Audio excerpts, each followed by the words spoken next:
mean, this is always a great time of year, people getting back into routine. So, that's certainly one factor. But I think, the excitement of opening this and people being able to go and use both places it has caused a lot of excitement and a lot of interest. Now, we should, in full disclosure here, of the 1,900 or so that you gained, 600 of those were the commitments by Diversity. Correct. For their own employees, but you knew that. But still, you're way ahead of projections, aren't you? Right. We'd hope to have 1,800 membership units by the end of this year. And here you got over 19 in the first month. Right. Yeah, fantastic. I wanted to, before we talk about this facility and how it came to be and what it offers, I wanted to touch on your background.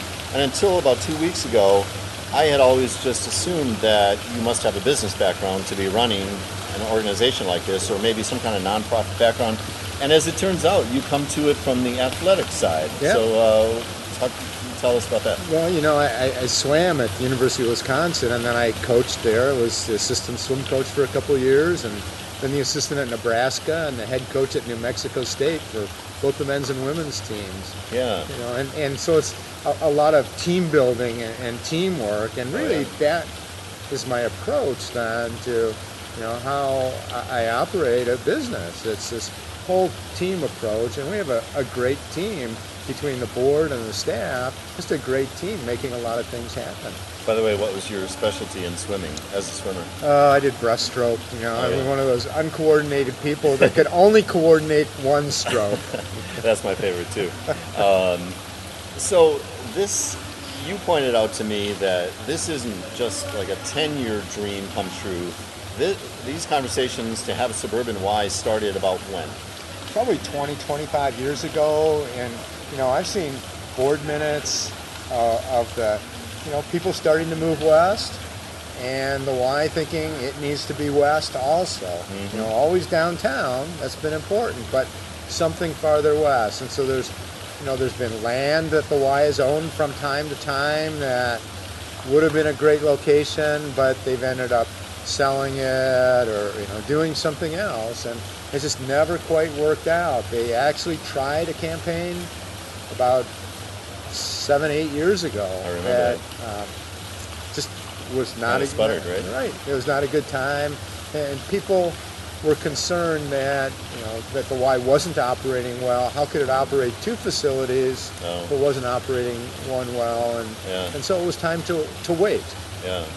Now the announcement was made almost 2 years ago to the date by Diversity, and we'll explain the name of this place in just a second for those who don't know, but Diversity made the big announcement, a commitment of $6 million for a Suburban Y, and which it wanted to be able to use the facilities for its own employees. They had some of their own reasons, and at the time that was estimated to be half of the $12 million cost. Right. As it turns out, the final price was $14.5 million. So clearly that was the big first hurdle, and then later, Diversity was acquired by Sealed Air, thus the name Sealed Air Family YMCA. But you guys, the economy has not exactly been rip-roaring, so how have you guys been able to raise the money? And what were some of the key donations that got you to this point? Well, really there's been a bunch, and a bunch of major corporations, of individuals, but InSinkerator, CNH, and it's the CNH Gymnasium, all the lighting from Rude Lighting, Racine Federated, Modine, Twin Disc. So the corporate sponsors really has been really great and really helpful. And I think, it's happened a lot because of relationships, because people on our board, people on our campaign committees, knowing other people, but also being able to honestly go out and say, this is really needed, and we have this great start, and we know how to operate. We know what to do. We've made great strides. We're successful, and we can run two successful operations. And we've shown people the pro forma, and they believe that this would be a good thing, especially with that big start. Yeah. Well, talk about some of the features of this new facility. And by the way, 72,000 square foot facility. So it's a good sized building. It's not expandable, is it? It is. We've left space so that we can add Okay. and add and add. Okay, all right, it is.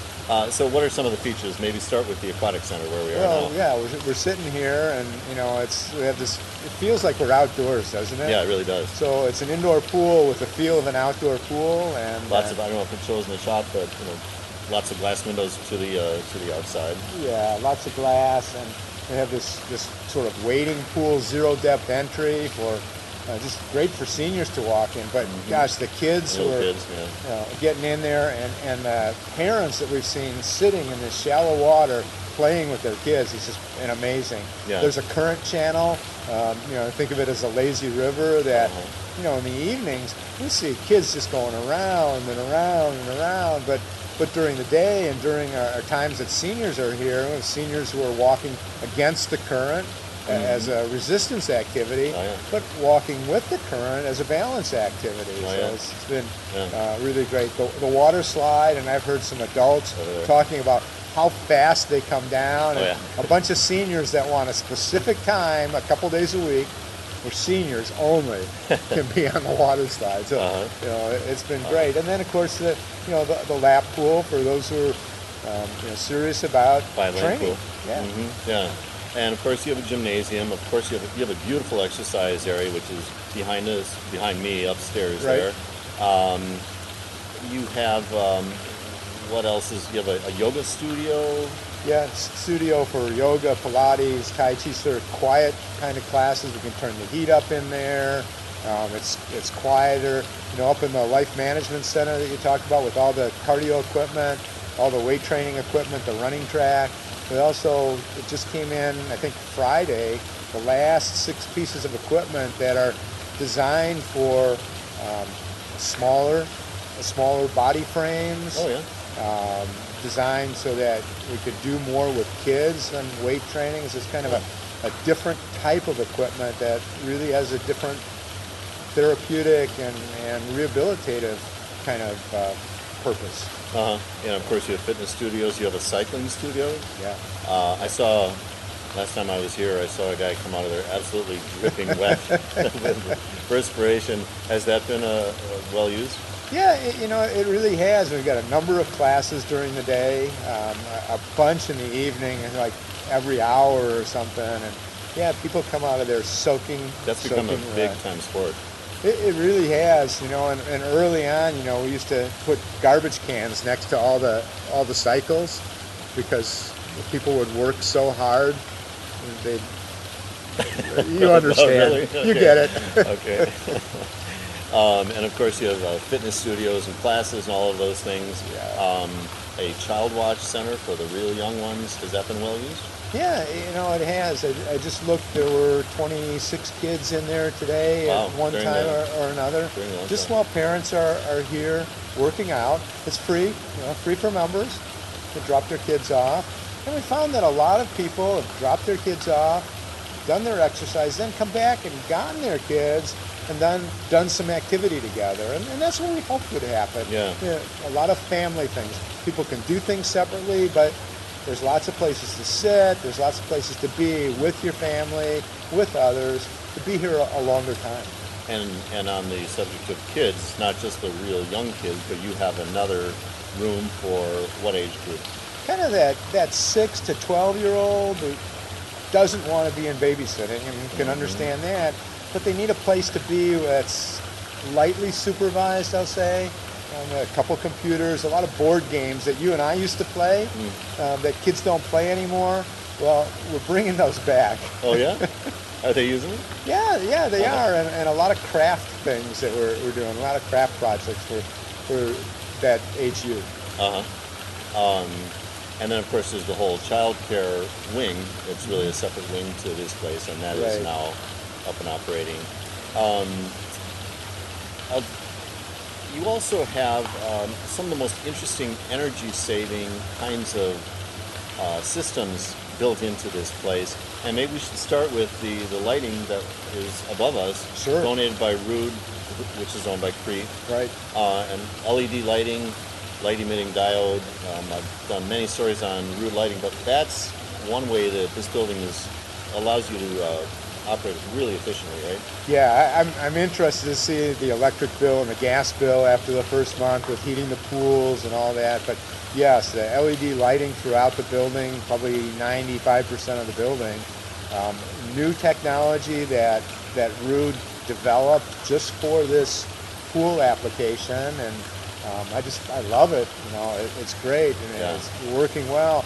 But what I hope between that and some of the water technology that we did, like the drinking fountains all have place to fill your bottles. I love this. But they have a little digital readout that says you've now saved, you know, another bottle of water from being in a landfill. You know, you now saved, you know, I haven't added up, but we probably saved 1,500, 2,000 bottles going into a landfill by people refilling their bottles. And that number will, of course, just keep going up. And it's all, I was interested in this, it's all filtered water coming out of every single one of your drinking fountains. Right, yeah. Yeah, so you're getting filtered water, the same as if you go to the grocery store and buy it in a plastic bottle. Yeah.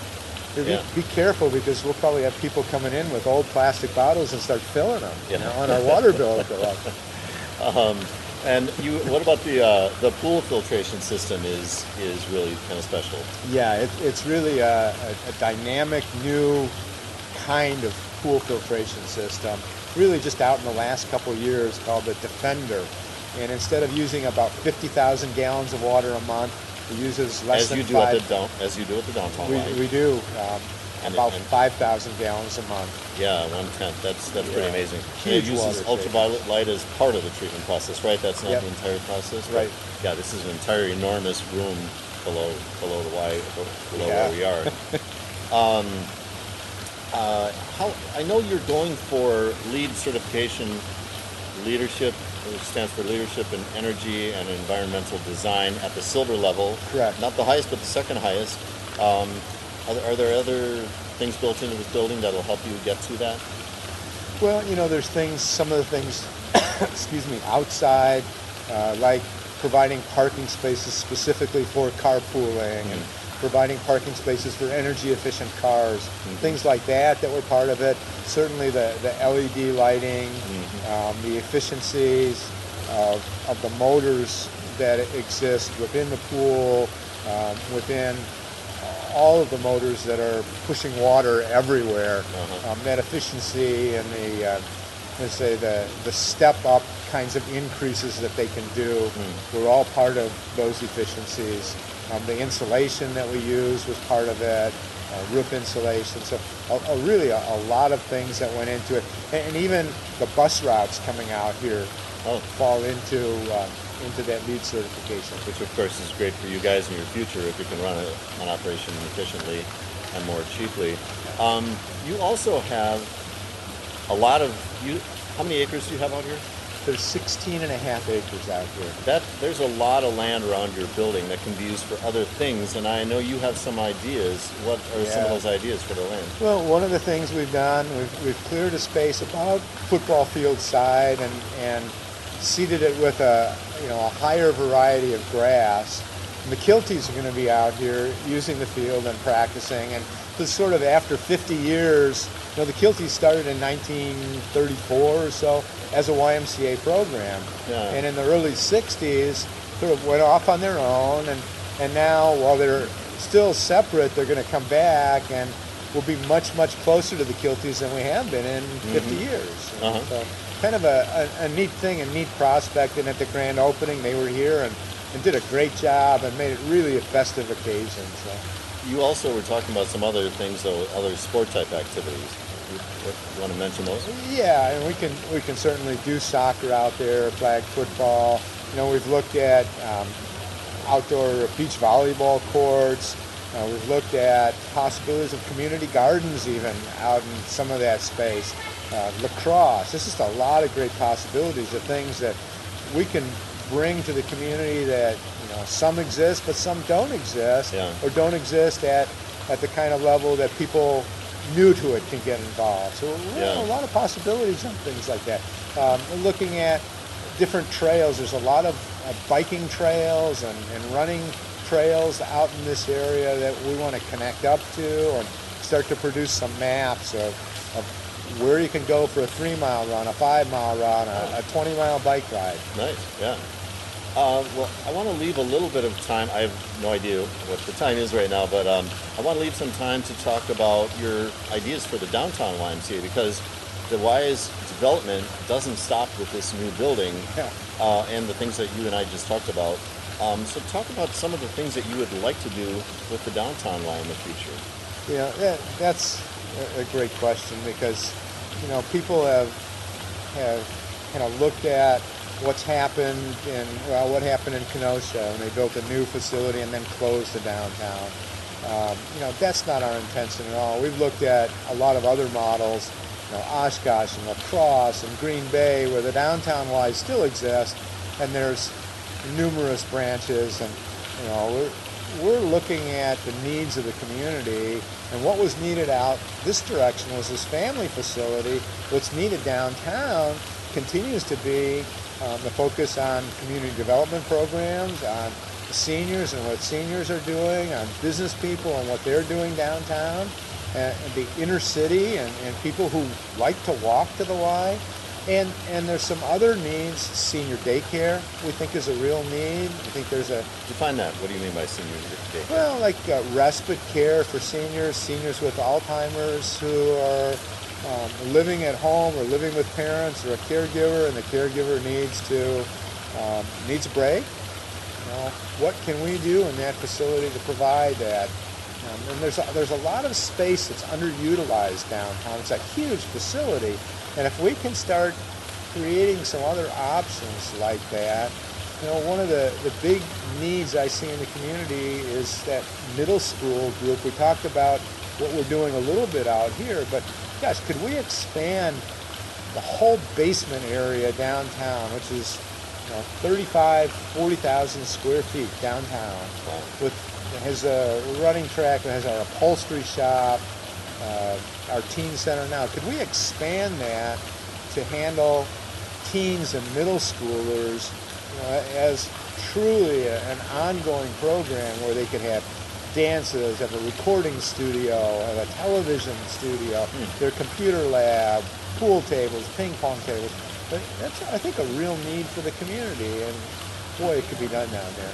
So you're talking about perhaps a much expanded teen center for the basement, but you also mentioned a couple other things upstairs. I did. I think that the fitness center there and all the cardio equipment is a great view of the lake now, but what if we moved that upstairs 2 floors and took that whole kind of second floor area and turned it into all of the fitness and put a running track up there, and then overlooking the lake with a breathtaking view of the lake. That would have to be, absolutely. And then where the existing fitness center is, I could see a huge indoor play area, indoor playground for preschoolers and for school-age kids. Where can you go in this community during the winter and play?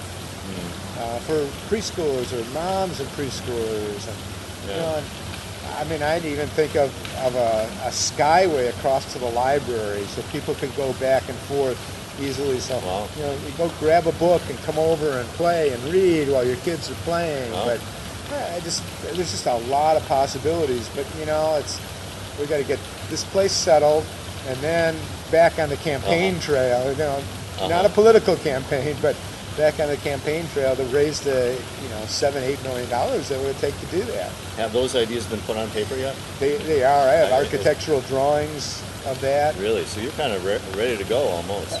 I am, and it was where we were starting to head a little bit before this great opportunity with diversity came up. So we put that on hold while we got this completed, and now, as we get things operating and we fine-tune everything, it may be time to go back and look at that. It's really clear from, as you talk about this, that it's all about families. And you talked about the middle school age, and I know you touched on this earlier with me, that it's really about giving them positive things to do and healthy things to do and keeping them from doing the other kinds of things they could wander into.